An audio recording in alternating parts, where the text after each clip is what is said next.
Hay un dato que me parece importante, ¿verdad? Las posturas y las posiciones uno no las trae con intención de desvirtuarle la fe a nadie.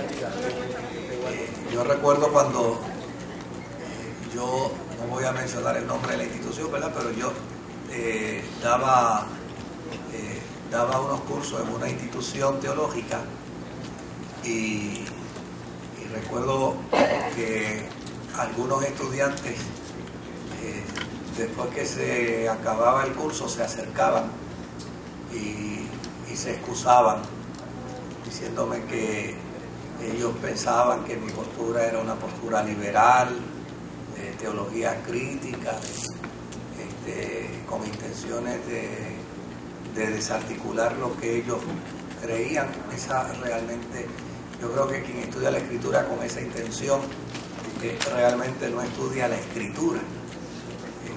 Lo que está estudiando es teología, pero no la escritura. La escritura es la palabra de Dios y uno no la estudia con ese propósito.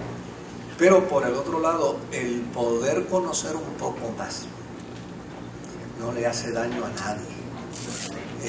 Y el poder mirar la opinión que otras escuelas tienen sobre un libro, sobre un texto, me parece que en lugar de afectar la fe, lo que debe hacer es fortalecernos en la fe.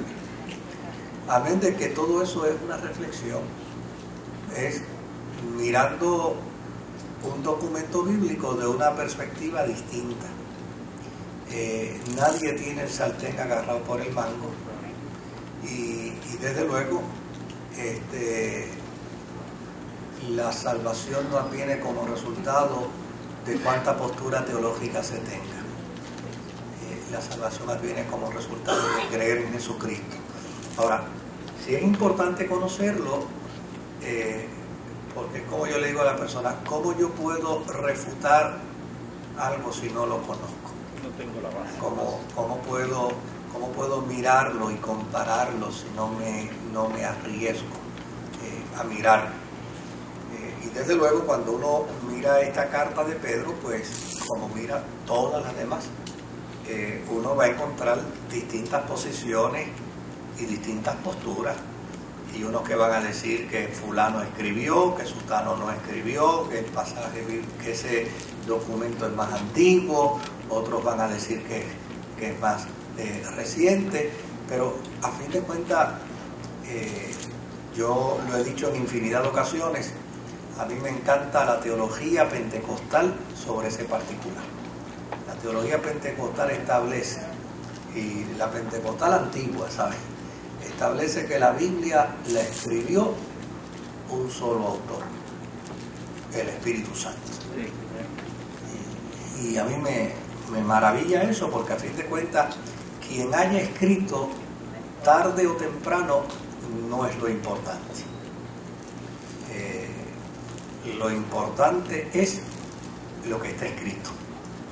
Y lo importante es tener la certeza y la seguridad de que quien escribió no escribió por cuenta propia, sino que fue inspirado por Dios para escribir.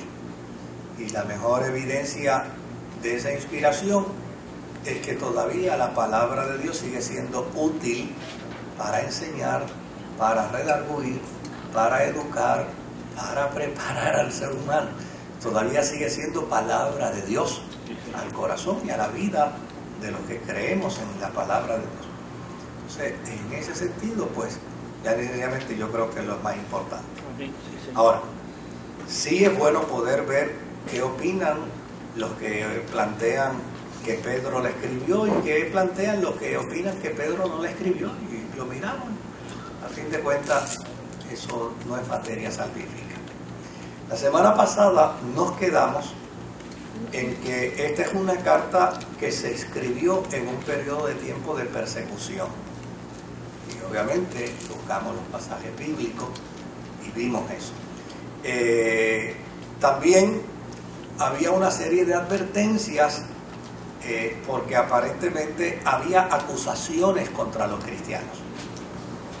Como por ejemplo, una de las acusaciones la misma es que acusaban a los cristianos de malhechores. De malhechores quiere decir de gente delincuente, de gente que hacía trampas, de gente que engañaba, de gente que robaba y de gente que mentía. Dijimos también que el autor no solamente pretende consolar a los creyentes que están en esa experiencia de dolor, sino que simultáneamente les advierte que eso va a ir creciendo y que la persecución viene también precedida por un fuego que los va a sorprender. O sea que, en palabra de buen puertorriqueño, lo que le viene a estos cristianos es candela, ¿verdad?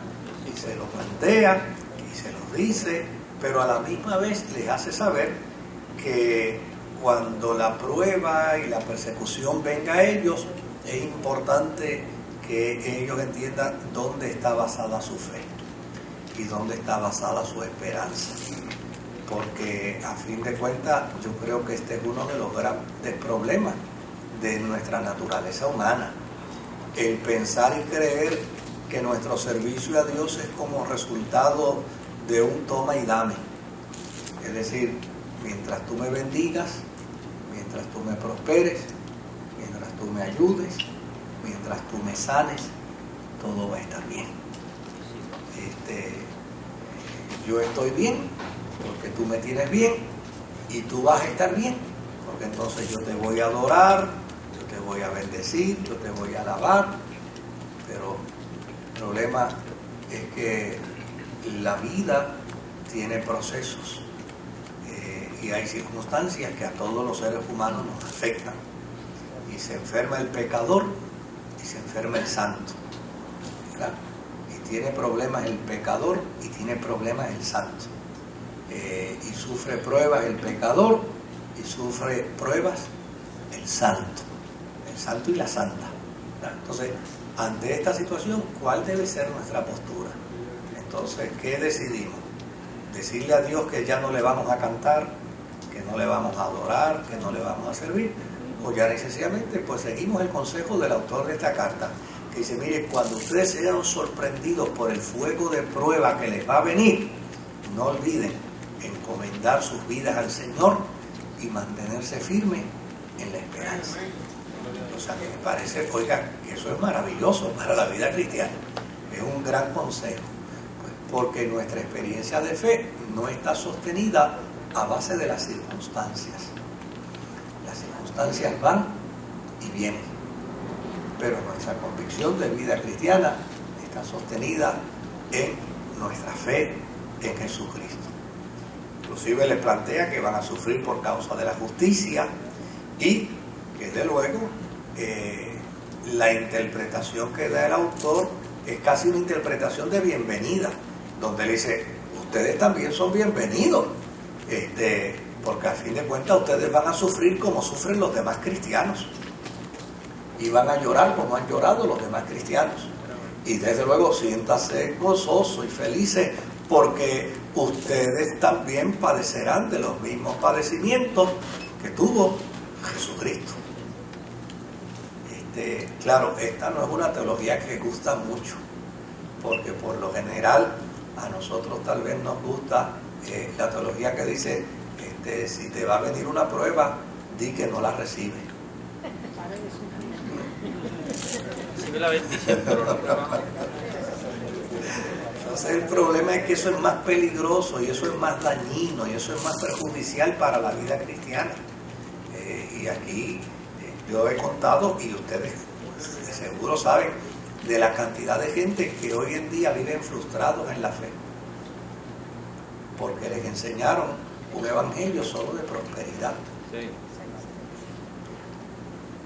Y a fin de cuentas perdieron de perspectiva la enseñanza de Jesús, que dice que en el mundo vamos a tener aflicción. O sea, pues mira, esta es la realidad de nuestro peregrinar de vida.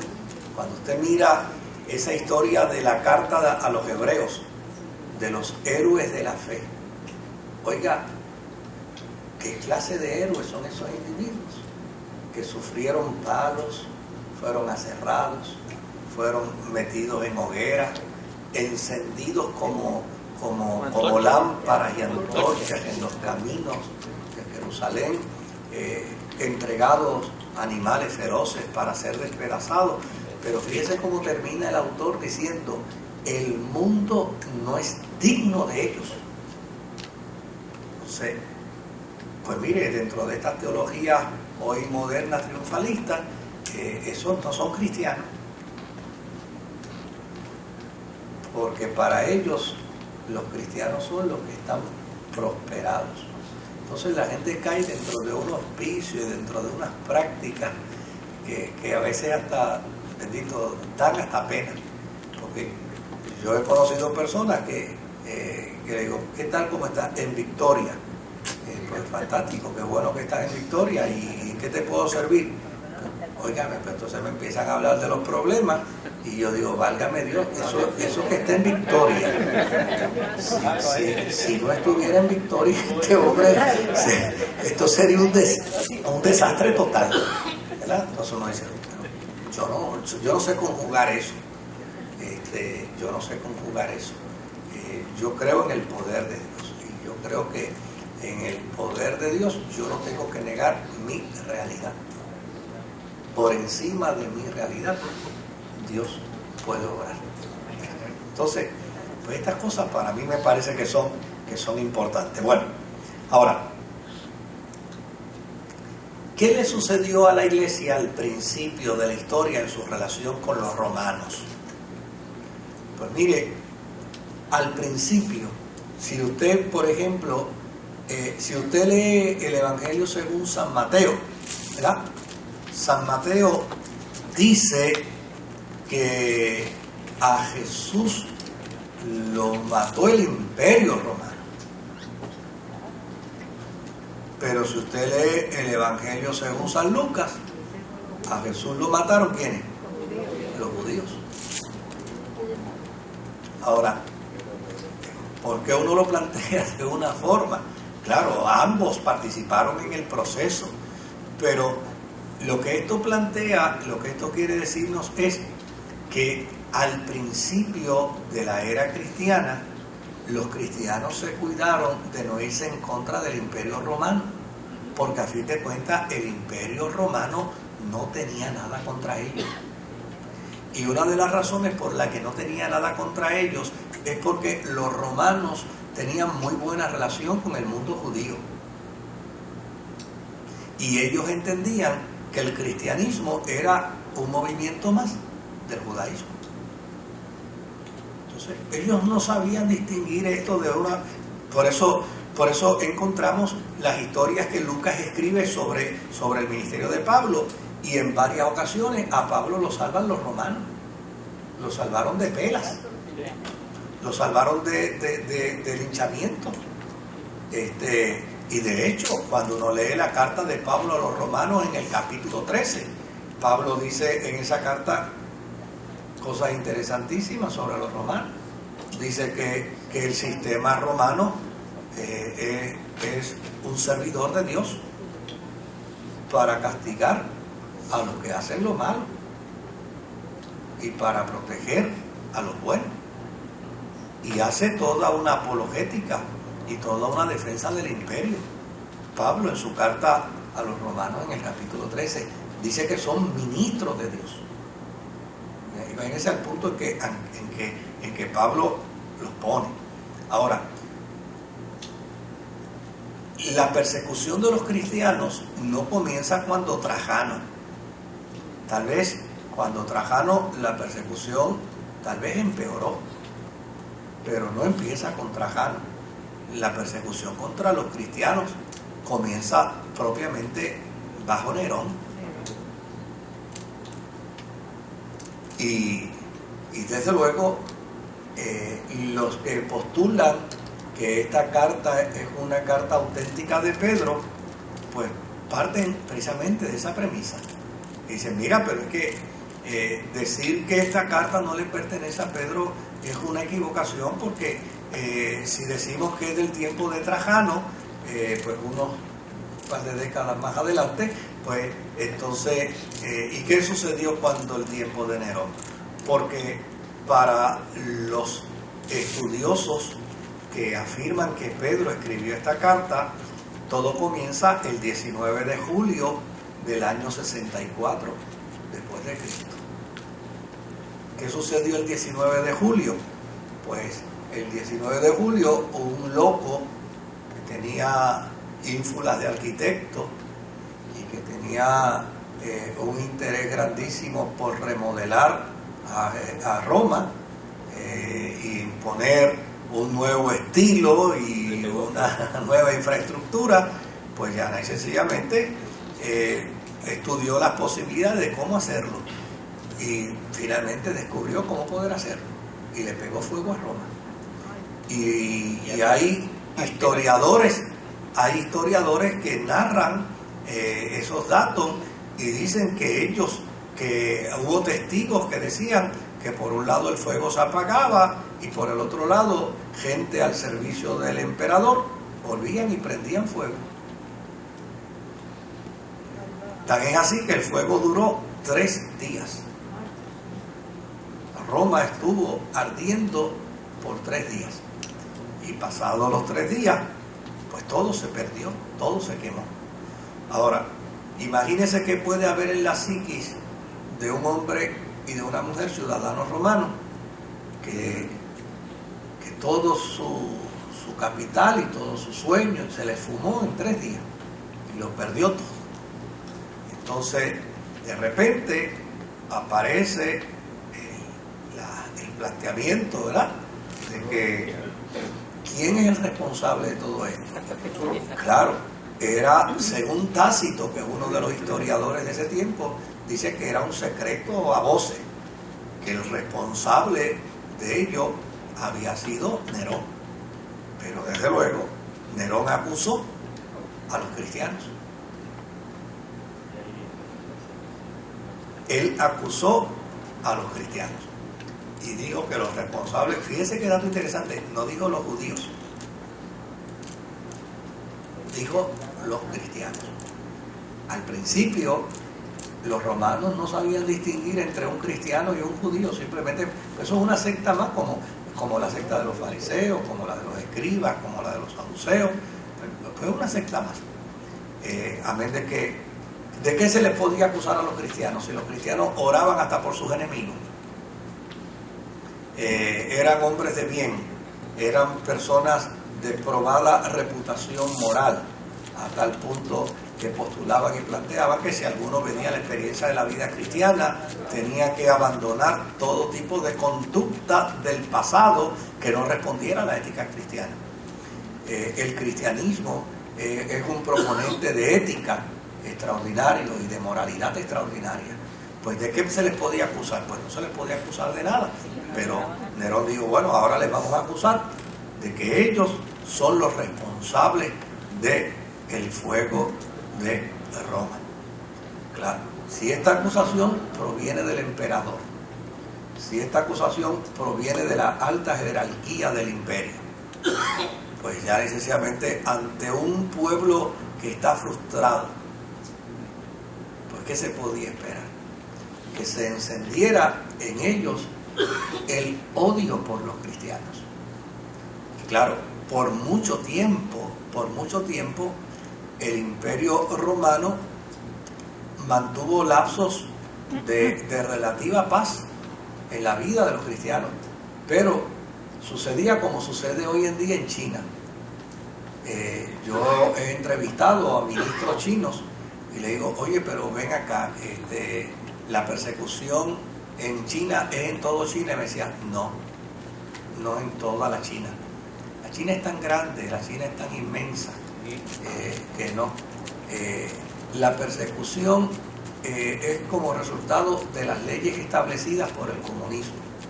Claro, esas leyes muchas veces están muertas, no están funcionando, pero de repente un gobernante en una región X de la China se le ocurre avivar esa ley.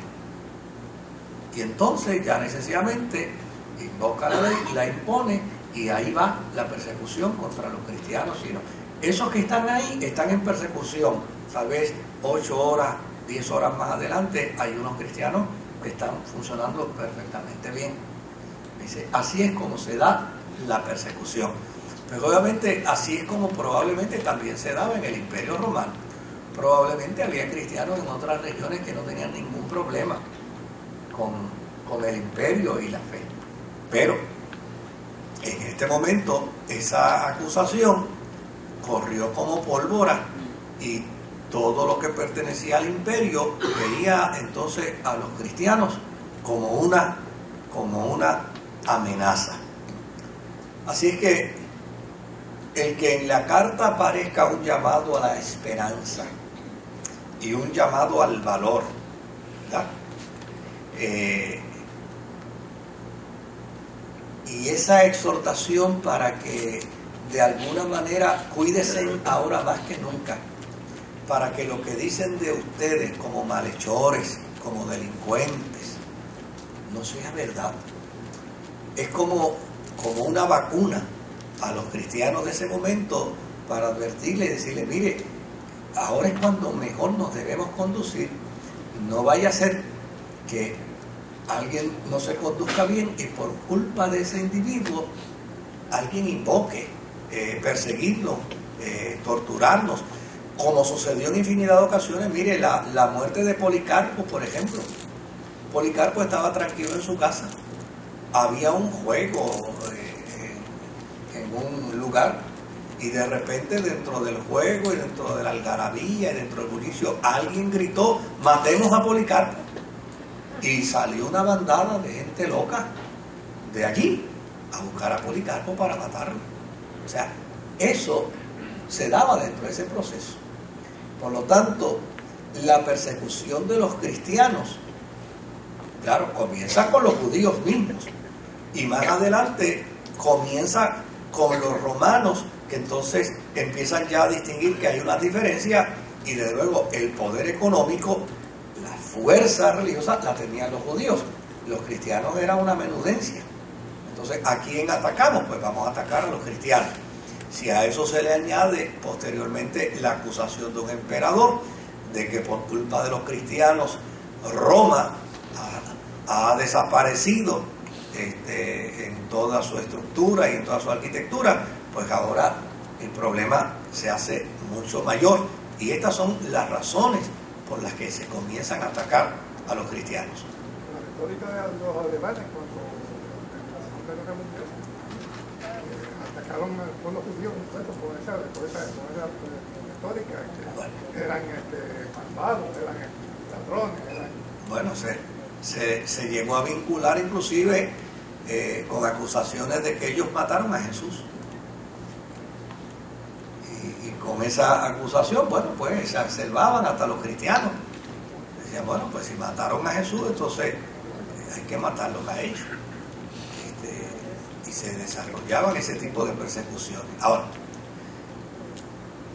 hemos dicho que hay una gran probabilidad de que Pedro sea el autor por la cantidad excesiva de evidencia, ¿no? Obviamente que los estudiosos plantean que lo vinculan a él y vinculan la carta como un producto de la iglesia primitiva. Ahora, no podemos olvidar que hay otros estudiosos de la Sagrada Escritura que ponen en duda a Pedro como el autor de la carta. Entonces, ¿qué cosas pueden ellos decir? Pues mira, una de las cosas que ellos hacen es que comparan la carta de Pedro con la carta de Efesios. Y la comparan. Por ejemplo, si vemos a Pedro, primera de Pedro, capítulo 1 y versículo 13. Primera de Pedro, capítulo 1 y versículo 13. Dice, alabado sea Dios, Padre de nuestro Señor Jesucristo, por su gran misericordia nos ha hecho nacer de nuevo mediante la resurrección de Jesucristo para que tengamos una esperanza viva.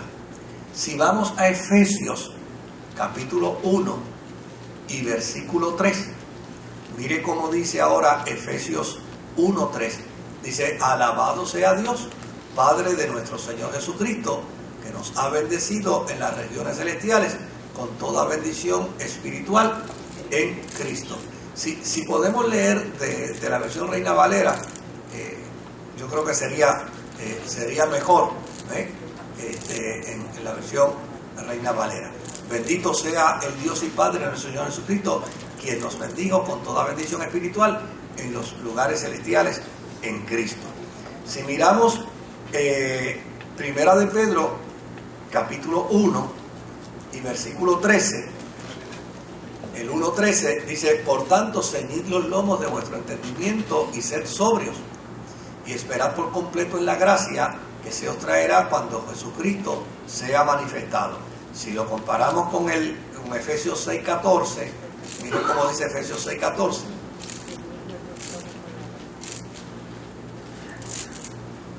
Dice, estad pues firmes, ceñidos vuestros lomos con la verdad y vestidos con la coraza de justicia. Si vemos el versículo 20 del capítulo 1 de Primera de Pedro 1:20, dice, Primera de Pedro 1:20, dice, ya destinado desde antes de la fundación del mundo, pero manifestado en los postreros tiempos por amor de vosotros. Y si lo miramos ahora en Efesios 1:4, mire cómo dice, Efesios 1:4, dice, según nos escogió en él desde antes de la fundación del mundo, para que fuésemos santos y sin mancha delante de él. Primera de Pedro, capítulo 3, versículo 22, y no molesto más. Primera de Pedro 3:22. Mire cómo dice Primera de Pedro 3:22. Quien habiendo subido al cielo está a la diestra de Dios, y a él están sujetos ángeles, autoridades y potestades. Si vemos Efesios capítulo 1, versículo 20 al 21, mire cómo dice, la cual operó en Cristo, resucitándole de los muertos y sentándole a la diestra en los lugares celestiales. Si usted mira, obviamente hay una gran similitud de los versos de Pedro y de los versos de Efesios. Entonces, ¿qué hacen los que postulan que Pedro no escribió esta carta? Pues los que postulan que Pedro no escribió esta carta, primero es que no la fechan en el 67, la fechan en el segundo siglo de la era cristiana, al principio del segundo siglo. Entonces, ¿qué postulan y qué plantean ellos? Dicen, bueno, el autor de esta carta copió a Efesios, leyó Efesios, y después que leyó Efesios lo copió. Y desde luego ese es uno de los planteamientos que ellos hacen. ¿Qué le riposta? Entonces, ¿cuál es la respuesta que dan los que creen que Pedro la escribió? Ellos dicen, mira, es probable que eso que ustedes digan sea cierto, pero nosotros tenemos evidencia de que había una ética estandarizada desde el principio mismo de la iglesia primitiva. Y desde luego, como resultado de esa ética estandarizada, ya necesariamente los escritores bíblicos copiaron prácticamente lo que ya se había establecido dentro de las iglesias. Y desde luego no lo están diciendo en el vacío, porque antes de que se escribieran los documentos doctrinales de la iglesia, hubo documentos que circularon entre las iglesias que de alguna manera pretendían salvaguardar el testimonio de la iglesia y de los santos apóstoles, como por ejemplo el Didache. Entonces, son documentos que circularon dentro de las iglesias. Por el otro lado, la expresión de bendito sea el Dios y Padre de nuestro Señor Jesucristo, eso fue una expresión que se acuñó prácticamente en toda la cristiandad. Es como hoy en día, que hay predicadores que usan expresiones y la gente las copia. Yo recuerdo en el tiempo de Gille Ávila, había gente que copiaba esto, ¿verdad? Y y el alabado Jehová, copiaban hasta las lenguas. Pues porque pues se convirtió en una figura modelo, y mucha gente pues que querían ministrar, pues veían en él el modelo y lo copiaban. Pues no podemos dudar que en aquel tiempo hubo expresiones que utilizaron los apóstoles, los dirigentes de la iglesia, que se fueron acuñando dentro de la expresión, como por ejemplo esa misma expresión: el bendito sea el Dios y Padre de nuestro Señor Jesucristo. Sobre todo cuando esa expresión se convertía en una afirmación de que Jesucristo era Dios. Ahora, otro argumento que utilizan los que creen que Pedro no lo escribió es entonces citando a Pedro en Primera de Pedro 5 y versículo 1. Ellos citan a Pedro y dicen, mira, Pedro dice aquí: ruego a los ancianos que están entre vosotros, yo anciano también que con ellos, y testigo de los padecimientos de Cristo, que soy también participante de la gloria que será revelada. Ellos dicen, mira, el que escribe esta carta dice que es anciano. Por lo tanto, si dice que es anciano, no puede ser Pedro, porque Pedro no era anciano. ¿Pedro era qué? ¿Quién me dice? Pedro era apóstol. Entonces, desde luego, imagínense, hoy en día usted le dice a un apóstol pastor y lo puede mandar al infierno. Se ofende.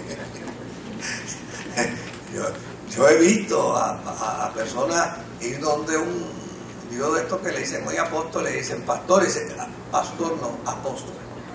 Y lo ve como una falta de respeto, como una... Sí, yo he visto. Sí. Lo ve como una ofensa a su dignidad ministerial. Pues ellos argumentan y dicen, mira, no pudo haber sido Pedro, porque Pedro era apóstol, y si era apóstol no podía denominarse anciano, porque desde luego era apóstol. Ahora, el planteamiento que hacen para rebatir esa posición, porque eso es lo que yo he querido traer hoy, ¿no? Pues mira, ¿qué planteamiento hacen los otros para rebatirlo, no? Pues dicen, pues mira, entre los judíos no había título mayor de honor que el ser anciano. Dice, y muy probablemente el que escribe la carta, en este caso, los que creen que fue Pedro, dicen, mira, Pedro está escribiéndole a una comunidad de cristianos y está utilizando el título de ellos dentro de su ministerio, pero él está usando el título de honor que entre los judíos se le daba a un anciano. Claro, añaden otro argumento también interesantísimo por demás, y ellos dicen, además, esta expresión denota en el texto, si leemos el texto completo, esta expresión lo que denota es un grado de profunda empatía con los que sufren, y a la misma vez un acto de humildad por parte del autor. Porque fíjense cómo dice, ruego a los ancianos que están entre vosotros, yo anciano también con ellos, y testigo de los padecimientos de Cristo, que soy participante de la gloria que será revelada. Es como un acto de empatía. Entonces ellos dicen, mira, probablemente pudo haber sido otro, pero nosotros creemos que pudo haber sido Pedro, porque a fin de cuentas el título anciano aquí se presenta más bien como un acto empático. A fin de cuentas somos siervos del Señor, indistintamente la posición que tengamos, y desde luego esos son los argumentos que van a utilizar en alguna medida unos y otros para sostener sus planteamientos. Otra de las cosas es que Pedro aquí dice que que es testigo de los padecimientos de Cristo. Entonces dice, pues mira, no pudo haber sido Pedro, porque Pedro huyó en Getsemaní y se desapareció. No pudo haber sido Pedro. Y él está diciendo aquí que él es testigo de los padecimientos. Desde luego, Otros dicen, óyeme, él huyó en esa sola experiencia, pero con antelación no había huido. Además de que teológicamente hablando, en una buena exégesis, Pedro no demuestra cobardía. Pedro demostró inicialmente un acto de arrojo y de valentía cuando le dice al Señor Jesús, aunque todos te dejen, yo no te voy a dejar. El problema es que estaba revelando autosuficiencia humana, y desde luego el mensaje aquí es claro: nosotros no dependemos de nuestras propias fuerzas, dependemos de la fuerza del Señor. Pero a fin de cuentas, Pedro padeció el sufrimiento y vivió también el rechazo que los judíos le hicieron a Jesús constantemente en los 3 años de ministerio. O sea, a Jesús no sufrió la pasión y la muerte en la última semana. En todo el ministerio. Jesús sufrió la pasión en todo su ministerio, desde su nacimiento. O sea, nace en pesebre, es perseguido por Herodes. O sea, desde su nacimiento Jesús recibió el rechazo. De hecho, el planteamiento que hace la Escritura de que María guardaba en su corazón muchas de las cosas de Jesús era sencillamente porque estaba preservando la vida de su hijo, sobre todo con el mensaje que recibió el día que lo fue a dedicar, que el sacerdote le profetizó y le hizo saber que ella iba a sufrir tanto dolor que una espada le iba a atravesar el corazón. O sea, que el sufrimiento de Jesús no fue la última semana de su ministerio. El sufrimiento de Jesús fue desde su nacimiento hasta el final. Fue entregado hasta lo sumo y Dios quiso quebrantarlo.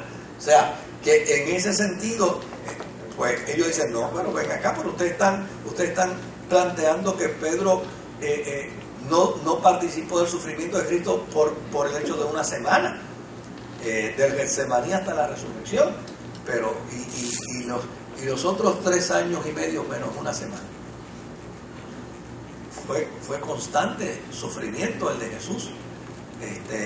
A los suyos vino, los suyos no les recibieron.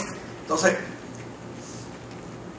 así que ante todo este planteamiento, pues cada uno empieza a emitir su opinión, pero yo les digo con toda honradez y con toda franqueza,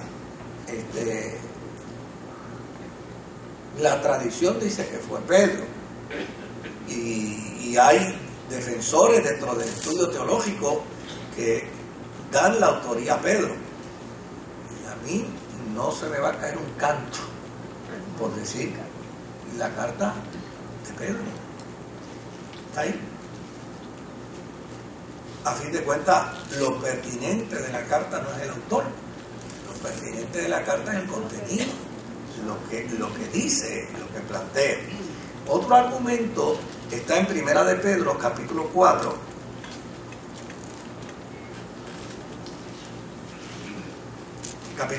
versos 14 al 16.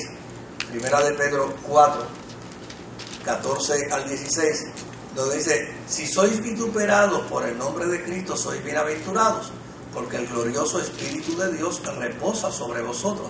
Ciertamente de parte de ellos Él es blasfemado, pero por vosotros es glorificado. Y en el verso 15 dice: así que ninguno de vosotros padezca como homicida o ladrón o malhechor o por entremeterse en lo ajeno. Pero si alguno padece como cristiano, no se avergüence, sino que glorifique a Dios por ello. Claro, los que dicen que Pedro no la escribió, pues entonces traen el dato histórico de Trajano y dicen: mira, esta carta está ubicada en tiempos del emperador Trajano, y no hay por qué dudar que antes de Trajano, dicen los otros, en tiempos de Nerón, los cristianos fueron perseguidos. ¿Y fueron perseguidos por qué? fueron perseguidos por ser cristianos, porque ni siquiera se les acusó por ser judíos. Es más, ellos no eran judíos, ellos eran gentiles.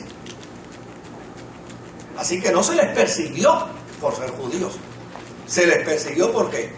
Por ser cristianos. Pero si alguno padece como cristiano,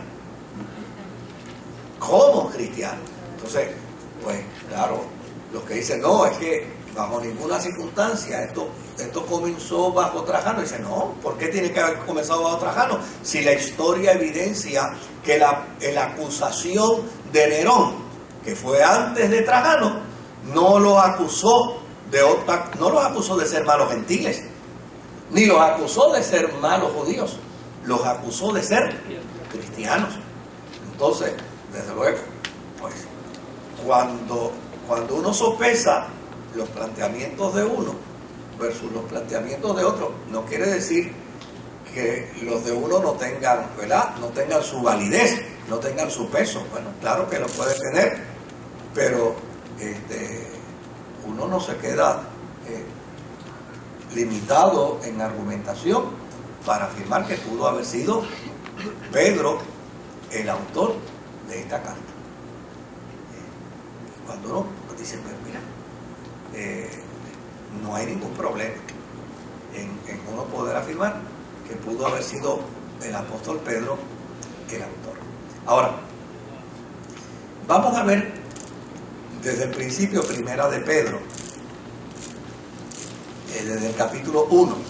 Claro, solamente vamos a tocar un capítulo, ¿verdad? Para el martes que viene, entonces, si Dios mediante, si es posible, pasarnos allá a segunda de Pedro.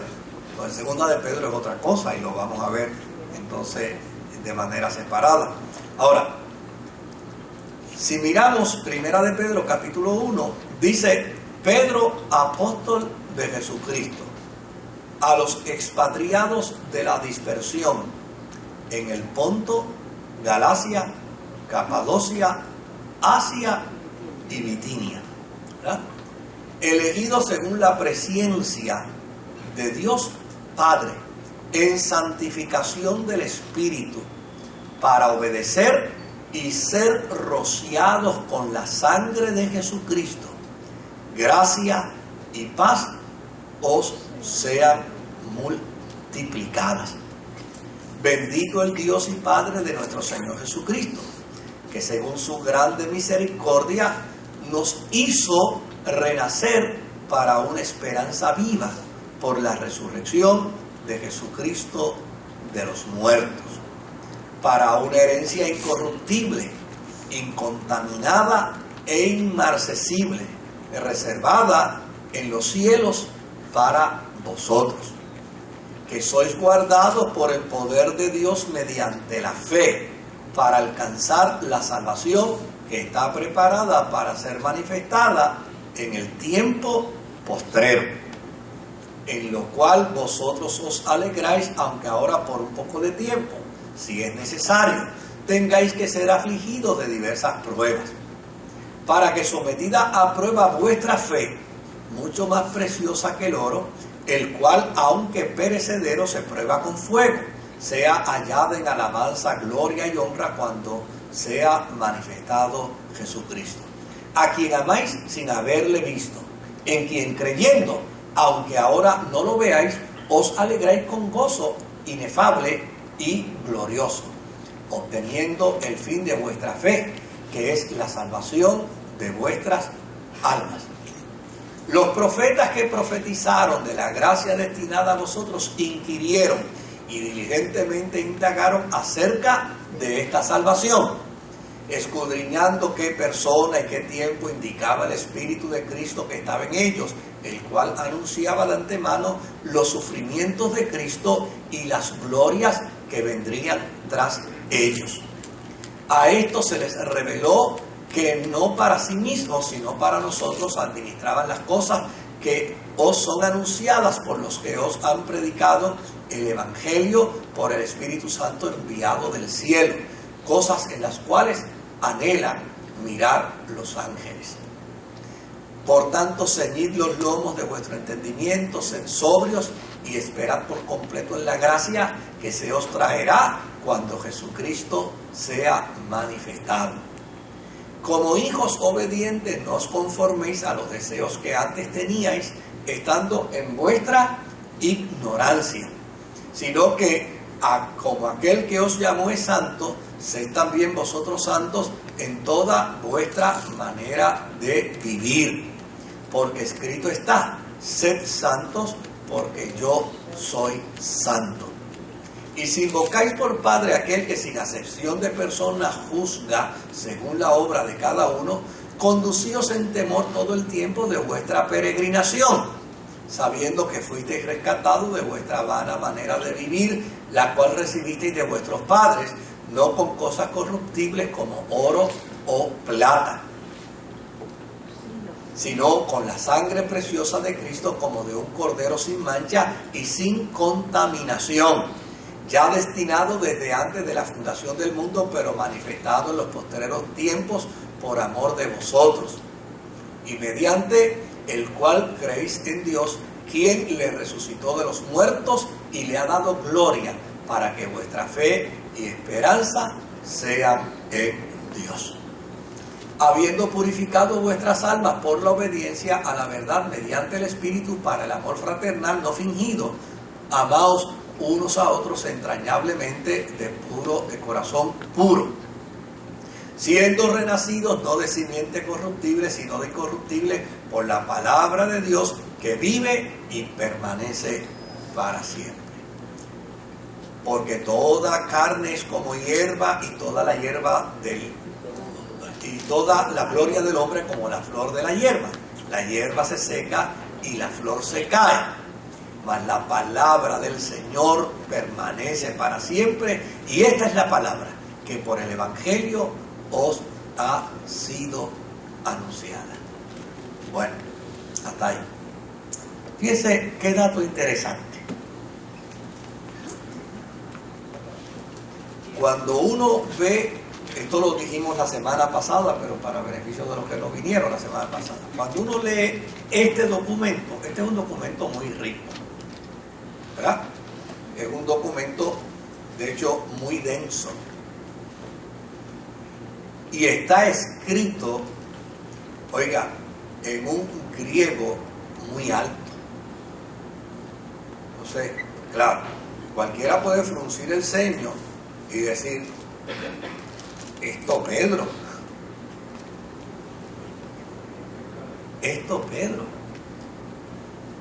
un pescador,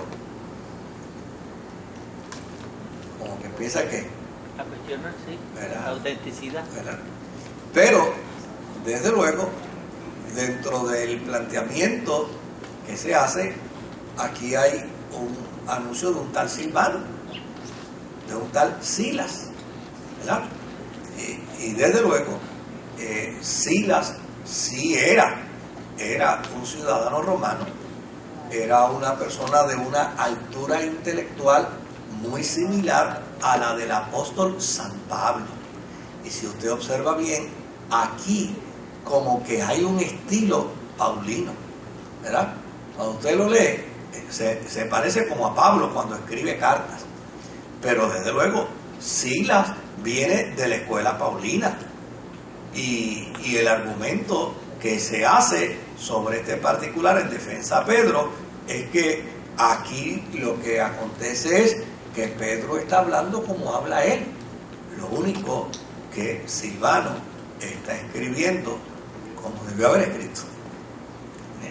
Entonces, en ese sentido, pues uno encuentra estas posiciones, ¿verdad?, tan interesantes de unos y de otros para decir, mira, aquí está Pedro hablando. Ahora, mencionamos que esta es una carta escrita a la gentilidad, a pesar de que tiene una introducción que parece que como si hubiera sido una carta escrita para judíos, ¿verdad? Porque está hablando de los expatriados, ¿verdad? Y está hablando del pueblo de Dios. Ahora, cuando uno mira la carta, uno se da cuenta en su contenido que esta carta no fue escrita a cristianos judíos. Por ejemplo, en el versículo 18 del capítulo 1, ¿verdad? En el versículo 18 del capítulo 1, dice, sabiendo que fuisteis rescatados de vuestra manera de vivir, la cual recibisteis de vuestros padres, no con cosas corruptibles como oro o plata.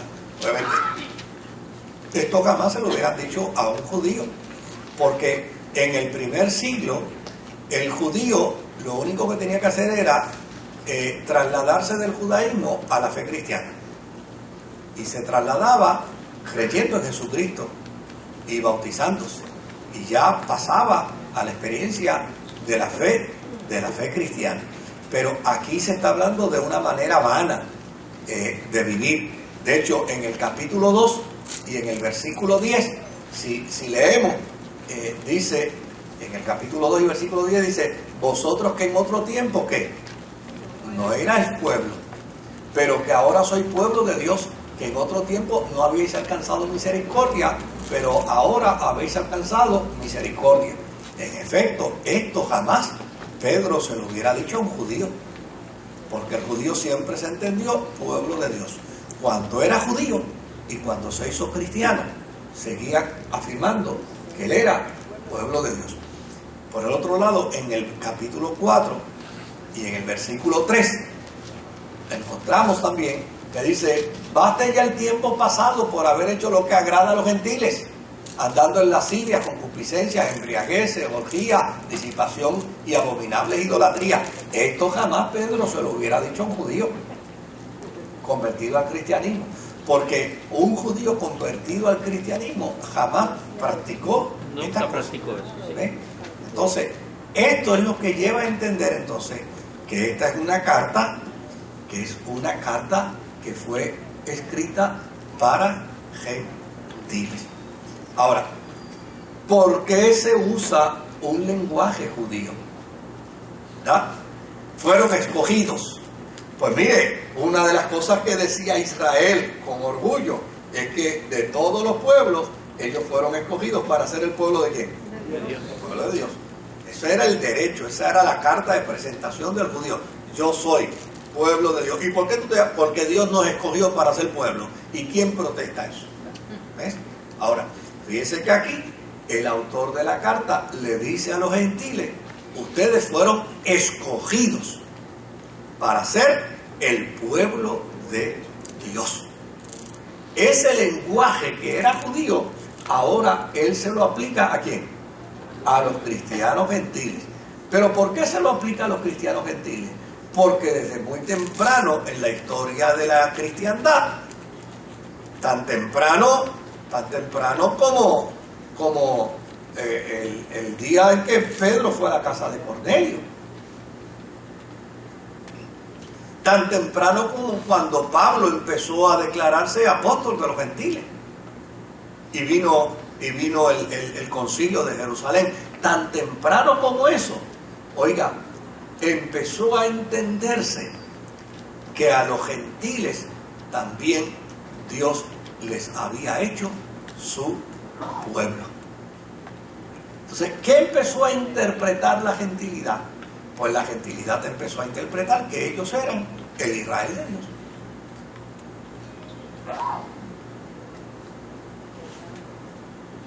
Así que, si Israel tuvo ese privilegio,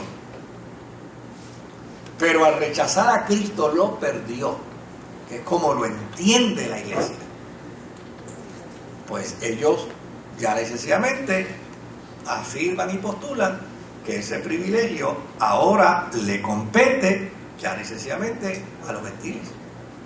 Los gentiles ahora vienen a ser el pueblo de Dios. Por lo tanto, el autor de la carta, cuando dice que él escribe a los escogidos de Dios, aún sabiendo que esos escogidos de Dios en un tiempo pasado no fueron pueblo, pero les reconoce como pueblo de ¿qué? Como pueblo de Dios. Claro, no podemos olvidar que antes de Pablo ir a los gentiles, Pedro fue. ¿Me escuchó? Sí. Antes de Pablo ir a los gentiles, Pedro fue. Por lo tanto, obviamente, Pablo se declara apóstol de los gentiles porque llana y sencillamente recibió el endoso de Jerusalén. Para eso, bueno, pues es el apóstol de los gentiles. Y desde luego Pedro no iba a renunciar a su apostolado de Jerusalén. Pero quien abrió puertas en el mundo de la gentilidad, primero que Pablo, fue Pedro, yendo a la casa de Cornelio. Ahora, si miramos brevemente Mateo 21 y verso 41, Mateo 21 y verso 41, dice, le dijeron, esto es una parábola, ¿no? A los malos destruirá sin misericordia y arrendará su viña a otros labradores que le paguen el fruto a su tiempo. Y es interesante, porque dentro de esta parábola Jesús está diciendo ¿qué cosa? Jesús está diciendo, llana y sencillamente se le va a quitar ese derecho a los judíos para dárselo ¿qué? Para arrendarle la viña a otros labradores, para dárselo a los gentiles. Por lo tanto, la iglesia empezó a interpretar desde bien temprano, la iglesia gentílica empezó a interpretar desde bien temprano. Bueno, cuando Pedro cuenta su historia a Jerusalén con respecto a la visita de Cornelio, la respuesta que dan los apóstoles de Jerusalén dice, de modo que también a los gentiles también se les está dando el Espíritu Santo. O sea, es un reconocimiento de que pues mira, la gentilidad desde muy temprano empezó a entender que en este negocio soteriológico, en este negocio de la salvación, Dios había decidido hacer a la gentilidad su pueblo. De hecho, el apóstol San Pablo en Gálatas capítulo 6 y verso 16, Gálatas 6 y verso 16, dice, y a todos los que anden conforme a esta regla, paz y misericordia sea a ellos y al Israel de quién, y al Israel de Dios, y a todos los cristianos. O sea, la iglesia desde muy temprano empezó a entender que la gentilidad era el Israel de Dios. Por lo tanto, este juego de palabras que se utiliza en la introducción a los escogidos, ¿verdad? El pueblo escogido de Dios, pues este juego de palabras ya era costumbre, ser adjudicado a la gentilidad, porque para los efectos, ahora la verdadera diáspora, ¿qué significa diáspora? Que se fueron, ¿Ah? se fueron de Jerusalén. Pues mira, en el judaísmo el concepto de diáspora era aquellos judíos que se los llevaron y aquellos que se fueron. Unos que se fueron a aventurar, otros que se fueron a hacer dinero, otros que la circunstancia hizo que se fueran. Pues todos esos judíos se les llamaba judíos de la diáspora. Pues mira, ahora tan temprano como en el primer siglo, ya a los gentiles se les conoce como el pueblo de Dios que está en la diáspora. ¿En la diáspora de qué? En la diáspora de los demás pueblos. Allí hay pueblo de Dios. Sí, allí hay pueblo de Dios. Y ese pueblo de Dios es tan pueblo de Dios Como los judíos. como el judío. Claro, la afirmación cada vez se hizo mayor, más fuerte, más contundente, y lo que es interesante es que llegó un momento en que prácticamente la iglesia era en su totalidad gentílica. Ahora, me gustaría brevemente, yo no creo que nos dé tiempo para mucho más, pero me gustaría brevemente mirar tres planteamientos que hace Pablo aquí en el versículo 2 del capítulo 1, primera de Pedro, en el versículo 2. Fíjeselo como dice: elegidos según la presencia de Dios Padre en santificación del Espíritu. Número 1, ¿verdad? Fueron elegidos según la presencia para obedecer y para ser ¿qué? Rociados. Para ser rociados. Ahora, miren qué dato interesante. Lo denso, lo meticuloso que está este lenguaje.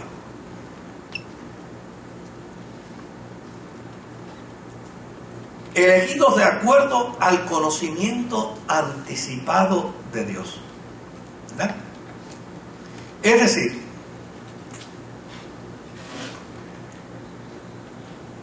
dentro de la experiencia de la vida cristiana, Israel fue elegido por Dios y la gentilidad fue elegida por Dios también. Así es que dentro de esa experiencia nosotros conformamos el mismo pueblo. Ahora, fíjese que fue para del Dios Padre elegidos en santificación. En santificación por el Espíritu o del Espíritu. Ahora, fíjese que es algo interesante.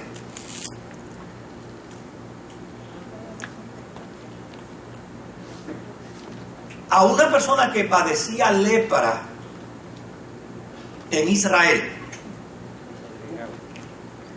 se le hacía un proceso de ¿qué? Se le hacía un proceso de aspersión de sangre. Se le hacía un proceso de aspersión de sangre. Era parte del ritual, porque esa persona había sido declarado o se había curado de lepra, y entonces, pues cuando venía donde el sacerdote lo tenía, era el que estaba autorizado para declararlo que apto para que ya estaba puro. Entonces, ¿cómo lo hacía? Lo hacía rociando sangre. Asperjaba sangre sobre él y ese era el testimonio de su purificación. Sin embargo, aquí viene y dice Pedro que la razón por la que nosotros somos elegidos por el Espíritu para la santificación y para obedecer ha sido como resultado de haber sido ¿qué? Rociados por la sangre de Jesucristo. Ahora, había otro elemento más, porque en Israel había 3 eventos donde se hacía aspersión de sangre. El primer evento donde había aspersión de sangre era cuando se declaraba a un leproso puro. Desde luego, ustedes que en otro tiempo no eran pueblo, ustedes que estaban contaminados por la lepra del pecado, la sangre de Cristo, ¿qué hizo? Los roció. Y como resultado de haber sido rociados por la sangre, en otro tiempo tuvieron lepra, pero ahora son declarados ¿qué? Puros. Mire ese lenguaje, qué rico. Uno dice, wow, qué lenguaje más rico en este planteamiento. Pero esto no queda ahí. Dice también que la segunda razón por la que había aspersión de sangre en el Antiguo Testamento era mediante el ritual de la consagración sacerdotal. Cuando se iba a consagrar al sacerdote, el sumo sacerdote, ¿qué hacía? Le rociaba sangre. Y cuando les rociaba sangre, el símbolo era: ya fuiste consagrado ¿para qué? Para el servicio exclusivo a Dios. Y fíjese lo que dice aquí Pedro. Dice, igual ustedes los gentiles, a través del proceso de ser rociados por la sangre de Jesucristo, ustedes han sido separados para el servicio a Dios. Dice, oye, la verdad que Pedro a lo mejor dijo un chispito y Silvano dijo, no te preocupes que yo me voy a encargar de esa oración tuya hacer un párrafo completo, ¿verdad? Por el otro lado, mediante un tercer proceso que aparece en Éxodo 24, si me lo puedes conseguir, Éxodo 24, versículo 1 al 8, y con esto terminamos. Éxodo 24 dice: dijo Jehová a Moisés, sube ante Jehová, tú y Aarón, Nadab y Abiú, y 70 de los ancianos de Israel, y os inclinaréis desde lejos. Hasta el versículo 8. Pero Moisés solo se acercará a Jehová, y ellos no se acerquen, ni suba el pueblo con él. Y Moisés vino y contó al pueblo todas las palabras de Jehová y todas las leyes, y todo el pueblo respondió a una voz y dijo: haremos todas las palabras que Jehová ha dicho. Y Moisés escribió todas las palabras de Jehová, y levantándose de mañana edificó un altar al pie del monte y 12 columnas según las 12 tribus de Israel. Y envió jóvenes de los hijos de Israel, los cuales ofrecieron holocaustos y becerros como sacrificios de paz a Jehová. Y Moisés tomó la mitad de la sangre y la puso en tazones, y esparció la otra mitad de la sangre sobre el altar. Verso 7. Y tomó el libro del pacto y lo leyó a oídos del pueblo, el cual dijo: haremos todas las cosas que Jehová ha dicho y obedeceremos. Entonces Moisés tomó la sangre y roció sobre el pueblo, y dijo: he aquí la sangre del pacto que Jehová ha hecho con vosotros sobre todas estas cosas. Es decir, cuando se hizo el pacto, en ese acto pactual de Dios con Israel, mire qué dato interesante. Dios hace el pacto. Claro, como Israel no puede pactar con Dios. No cumplía. O sea, el pacto lo hizo Dios. Dios hizo el pacto. Sí, correcto. Por eso a veces yo tengo tanto choque con ese lenguaje que a veces yo escucho por ahí: pacte con Dios. Mire, ¿quién es usted para pactar con el Eterno? Eso es. O sea, Dios hizo el pacto. Dios hizo el pacto. Y lo que le dijo a Israel fue: tú me obedeces. Me obedeces. Porque ¿qué pacto podía hacer Israel? Ninguno.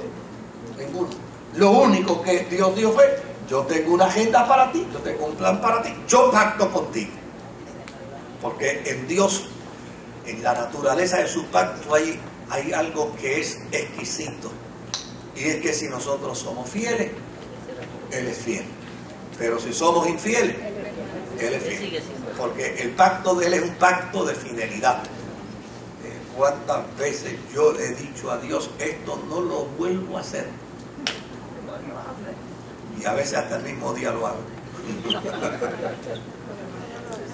Imagínense yo pactando con el Eterno: vamos a hacer un pacto aquí. ¿Qué es lo que tú me pides? Que yo no hable mal de nadie. Sí, ok, pues pacto hecho, no hablaré mal de nadie.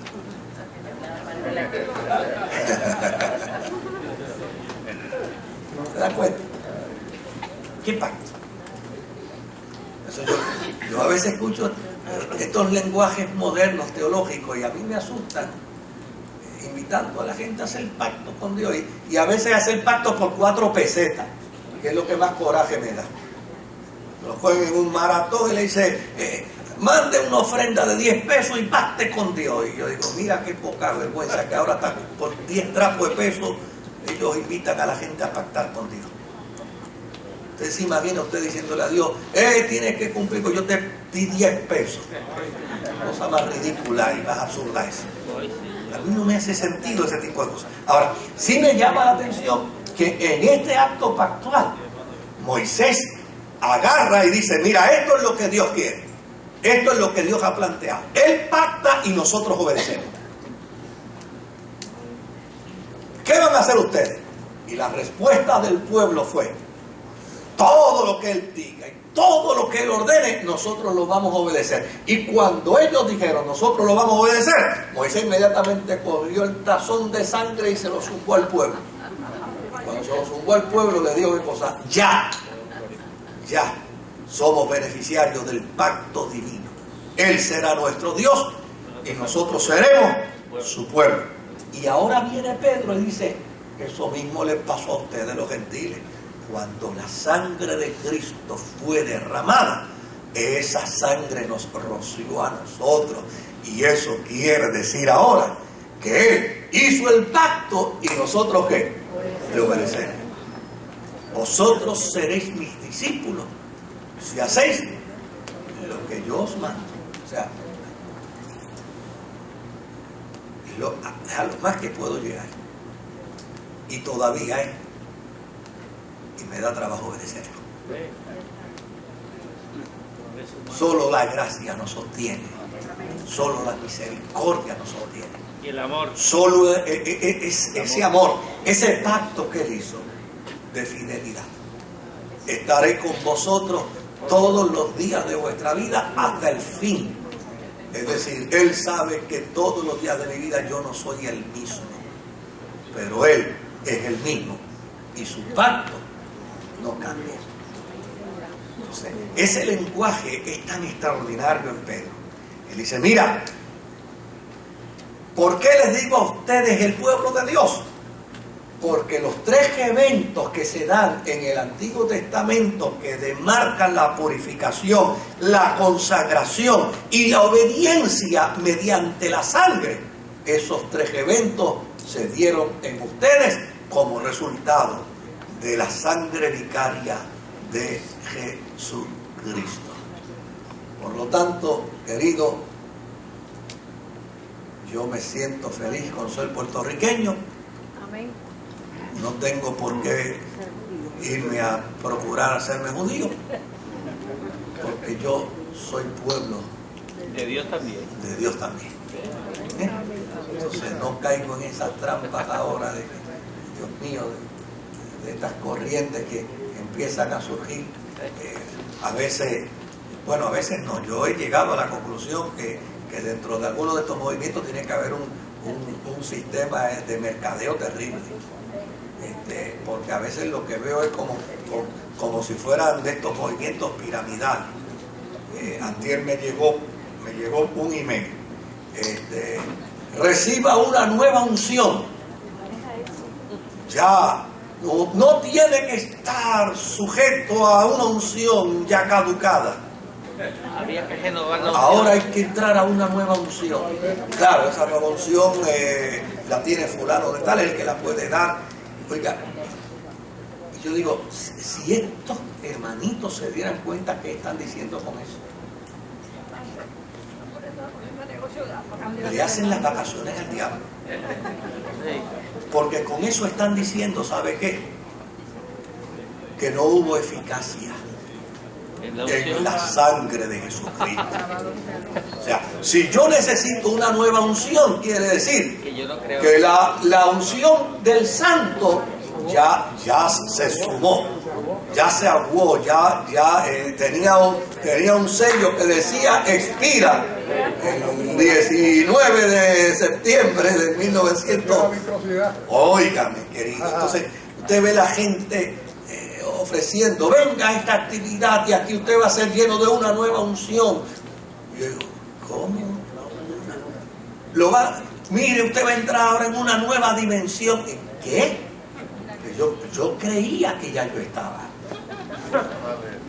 Y ahora me dicen que no, que tengo que buscar otra dimensión más. Cuando la Escritura dice que en Él estamos completos. ¿Ves? Entonces, mire, yo prefiero creer este evangelio de estos viejos pentecostales de antes. Prefiero creer ese evangelio. Prefiero creer ese evangelio porque es un evangelio simple, sencillo, pero de una convicción profunda que nos hace entender que no hay que movernos de aquí. O sea, créame, mire, a mí, yo no voy a decir el santo, ¿verdad? Pero hace unos años atrás yo recibí una llamada telefónica y me dijo, mire, lo estamos invitando para que venga a una actividad nuestra. Y le digo, ¿de qué? Me dice, no, para que nos ayude a levantar unos fondos. Y nos recomendaron su nombre, no se preocupe, nosotros le pagamos el pasaje, lo ubicamos en un hotel, le pagamos todos los gastos, solamente queremos que usted venga a ayudarnos a recaudar estos fondos. Yo digo, espérense un momentito, yo creo que a ustedes le dieron mi nombre. Me dice, sí, y no. Dice, pues mire, yo creo que le hicieron una broma de mal gusto. Pero usted no es fulano. Sí, yo soy, pero bueno, nos dieron su nombre, pastor, y nos dieron que pues, le hicieron una broma de mal gusto. ¿Pero por qué? Dice, porque yo estoy en contra de todo lo que ustedes hacen. Pues alguien le hizo una maldad. Yo estoy en contra de todo eso. O sea, ¿cómo yo le voy a ofrecer a una persona que pacte con Dios por 10 trapos de peso? O le voy a ofrecer la sanidad por 50 trapos de peso.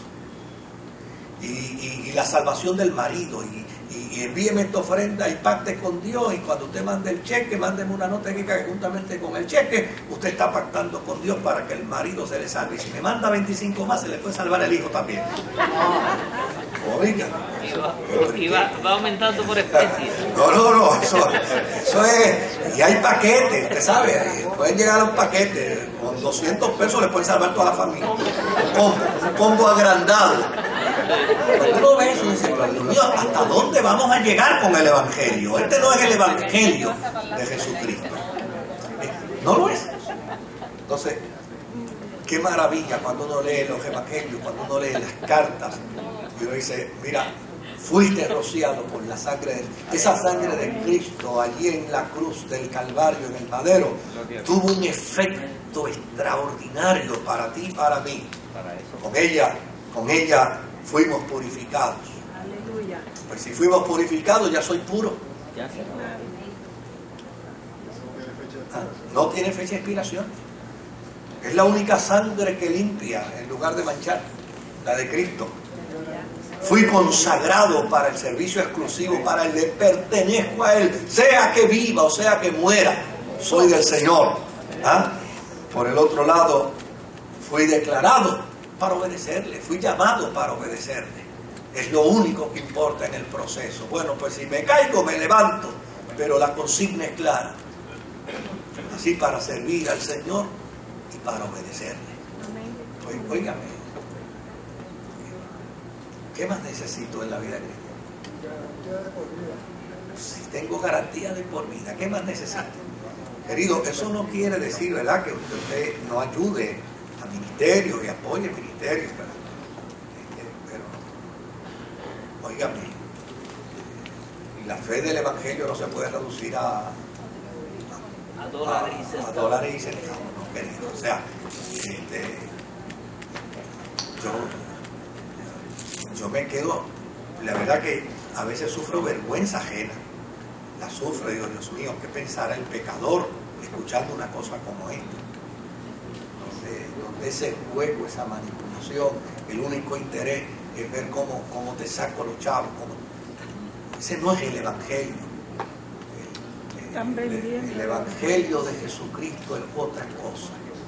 El Evangelio de Jesucristo está presentado en la palabra. Y pues, desde luego, pues uno tal vez no tenga unos amigos, ¿verdad? Los que promueven paren de sufrir cuando el mismo Cristo dijo que íbamos a tener aflicción. ¿Cómo le van a decir a un cristiano que pare de sufrir? Pare de sufrir. Mire, eso es parte de nuestro pasar por la vida en el mundo. Bendito el Señor. Eso parece como la... Veamos la vida de cada uno de los hombres, de los mártires del mundo. Y a ver quién de ellos paró de sufrir. Suena como la venta de indulgencia, ¿verdad? No, desde luego. Es un proceso de venta de indulgencia moderno. Es un proceso de venta de indulgencia moderno. Claro, óigame. Yo le decía hoy a un pastor que estaba conversando con él, le decía, bueno, sí, es cierto, porque hay gente que del Padre Nuestro lo único que le gusta es el venga. No dan ni por equivocación, ¿verdad? Y yo creo que parte de la experiencia de la vida cristiana es un corazón dadivoso. O sea, si algo distingue a un cristiano es que comparte. Si algo debe distinguir a un cristiano es un corazón dadivoso, ¿verdad? Que bendiga. Y desde luego, pues, la iglesia tiene que recibir de todos y de cada uno de nosotros, pues, aportación económica, porque cómo se paga, cómo construimos. Hay gente que me dice, ven acá, ¿y cuándo empieza el templo? Y digo, bueno, no te preocupes, tú sigue dando, que cuando tengamos el dinero que necesitamos, pues construimos el templo, ¿verdad? Bueno, pero eso es seguro. Digo, bueno, pues si no tienes seguridad, no des, porque si tú no confías, no des. Pero yo puedo dar fe de que ese dinero está ahí para ese proyecto. Pues yo creo en eso. Creo que en la vida cristiana. Pero oigan, usted sabe lo que es que yo agarre un culto desde principio a fin para crear sentimientos de culpa en la gente y para que la gente dé dinero pues ese no es el evangelio. Para mí lo primordial del evangelio es que la gente se convierta. ¿Y sabe qué sucede? Que ya a veces hay iglesias que ni invitación a conversión hacen. Yo me quedo asombrado de la cantidad de cultos religiosos donde no se invita a los pecadores a convertirse. Es como el Gold Fight, o sea, un enchape de oro, nada más. Digo, Dios mío, pero ¿qué evangelio estamos predicando? Que ya no invitamos a la gente a convertirse. No los invitamos a tener un arrepentimiento, a confrontarlos con el pecado. No. Muchachos, después que esté aquí, da para adelante, que no hay ningún problema. No, el evangelio es para confrontarnos. Todos nosotros necesitamos ser confrontados con el evangelio. Una de las tareas del Espíritu Santo es esa. Gloria a Dios, pues si no nos vamos al infierno de cabeza. Pero el Espíritu Santo está ahí. Eso está mal. Mira a ver si endereza y no tira para el monte. Esa es la tarea del Espíritu Santo de nosotros. Bueno, adelante. Una pregunta. Gracias. Usted dijo que en la China los cristianos son perseguidos. Sí. ¿Bajo qué cargo? Bueno, en la China todavía el sistema de gobierno de ellos impera. Puede estar abierto al mercado por unas conveniencias económicas y pueden haber, pero todavía su sistema impera. En algunos lugares tal vez hay un poco más de apertura, en otros lugares hay menos apertura. Y el testimonio que yo he recibido, por ejemplo, de entidades como Christian Aid y de otras entidades misioneras, es que hay pueblos donde el gobernante simpatiza con los cristianos y ya necesariamente pues no hay ningún problema. Pero hay otros pueblos donde el gobernante no simpatiza con los cristianos y como las leyes contra la fe cristiana no han cambiado, pues ¿Eso está escrito en la Constitución de ellos? Sí, no. Sí, está prohibido la práctica de otras religiones, sí. Ahí, obviamente, hay una condescendencia a las experiencias de las religiones orientales. Ahí. Pero esa es la religión oficial del Estado. Cualquier otra religión es sospechosa. Pero es que el Estado que no tiene religión. El Estado no tiene religión. El Estado no tiene religión, pero la práctica del pueblo tiene religión. Y esa es la religión. El budismo y el confucianismo. Sí, está ahí. Y de hecho, recibimos noticias de hermanos en la China que sufren y padecen constantemente. Claro, hay otras regiones que no. Por ejemplo, nosotros apoyábamos un orfelinato en la China, donde aquí vino un predicador sí, donde se les permitió al orfelinato comprar unas propiedades nuevas y se les garantizó, no se les va a tocar, y allí está todo el proyecto. Pero aquí hemos traído a un misionero chino que era presidente de la Juventud Socialista de la región donde él vivía, y el día que se hizo cristiano, a las 2 semanas lo llamaron y él dijo: no, yo estoy enamorado de Jesús y estoy enamorado de este evangelio. Pues está bien, no hay ningún problema, pues pásate tu luna de miel en la cárcel. Y agarró 8 años de cárcel. Y aquí traímos a una hermana que a su esposo, el día que se casó, no esperaron otro día, fue el día que se casó. El día que se casó, cuando salió de la boda, a su esposo lo arrestaron y la metieron preso 30 años. Y a ella la metieron 25 años presa. y ellos estaban casados, pero tuvieron 30 años sin verse. Y allí las prisiones son violentas. No, el testimonio de esa pareja que los hemos traído aquí a la iglesia Ellos vinieron. es extraordinario. Y lo más extraordinario es que son misioneros allí y viajan allí. Pero obviamente ellos conocen las regiones donde pueden hacerlo y donde no. Sí. Donde hay más tolerancia. Mire, por ejemplo, aún en países musulmanes, hay algunos países musulmanes que tienen más tolerancia que otros. Pero hay otros países musulmanes que si usted entra a su país con una Biblia, se la quitan. Y se la quitan si se la encuentran en el aeropuerto. Pero si no se la encuentran en el aeropuerto, se la encontraron afuera. Usted entró una Biblia como entrar droga y lo meten a la cárcel por tener la Biblia, sin haberlo notificado. O sea, son situaciones que se dan en algunos de estos países. No se crea que la persecución y el sufrimiento de la iglesia ya pasó. Bueno, pero fíjate, en Jerusalén, yo puedo llegar hoy a Jerusalén a vivir en Jerusalén.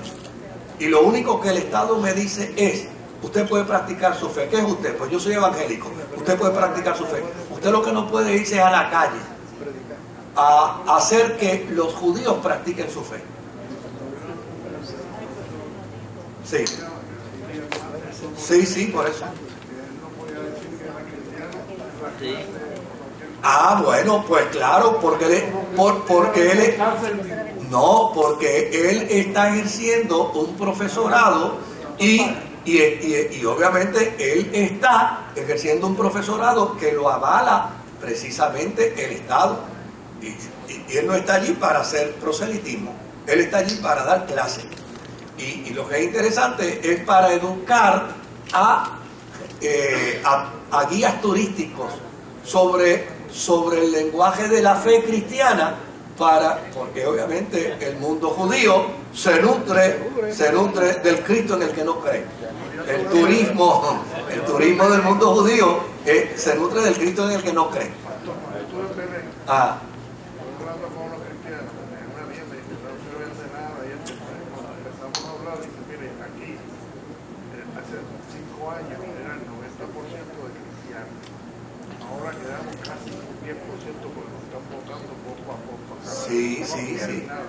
Sí, no, hay unos controles, pero no se puede negar que, mire, en Israel ahora mismo hay programas de rehabilitación como Teen Challenge, porque hay mucho alcoholismo y hay mucha drogadicción.